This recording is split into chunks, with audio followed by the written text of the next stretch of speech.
The Harlem Hellfighters were remembered today as one of the most heroic and fiercely committed units of World War One. But their story also exposes a painful contradiction how America celebrated their victories abroad while denying them dignity, equality, and opportunity at home. As Cornog Martha explains in her article, these soldiers ended up fighting for France because the American expedition forces refused to use them. After training in South Carolina, they were sent overseas not to fight, but as Martha states, only to put to work as stevedores and day laborers. This is the first message America sent to its black soldiers. Your service is welcome, but only on our terms. Everything changed when the French army faced a crisis. Overwhelmed and desperate for support, the French begged for reinforcements, and only then did the United States release the 369th, but then again under the oversight of the French command, which treated them fairly.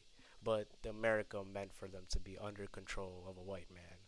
In France, the Hellfighters finally received what they'd never been given in their own country: respect, equality, and trust. Once in combat, the 369th proved exactly what they were capable of. They became one of the fiercest and most decorated units of the war. Their nickname, the Harlem Hellfighters, actually comes from German allies because of the regiment's relentless fighting spirit. They also spent more time in combat than any other American unit. These soldiers rewrote expectations, shattered racist stereotypes, and earned international honor. Yet, when these heroes returned home, none of that respect followed them. They returned to a nation still governed by Jim Crow, still fearful of black empowerment, still unwilling to treat them as equal citizens, even after they risked their lives for democracy. Decades later, when the GI Bill was introduced to support veterans, that same discrimination returned in a new form. A 2023 study published in Explorations of Economic History by Eden Maya found that even when black veterans accessed GI Bill benefits, the actual financial value they received was significantly lower due to structural racism. The study explains that black veterans translated into lower cash equivalent returns than their white counterparts because of segregation in housing, education, and banking, which is ironic because the government probably most likely was the result of segregation in housing, education, and banking.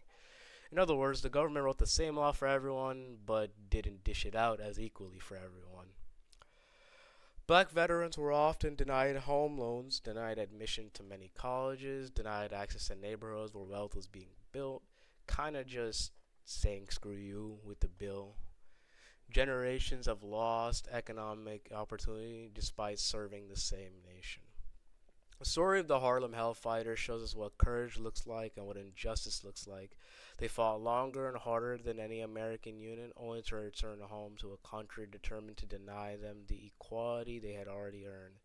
Their legacy forces us to ask, how can a nation demand bravery abroad while denying fairness at home?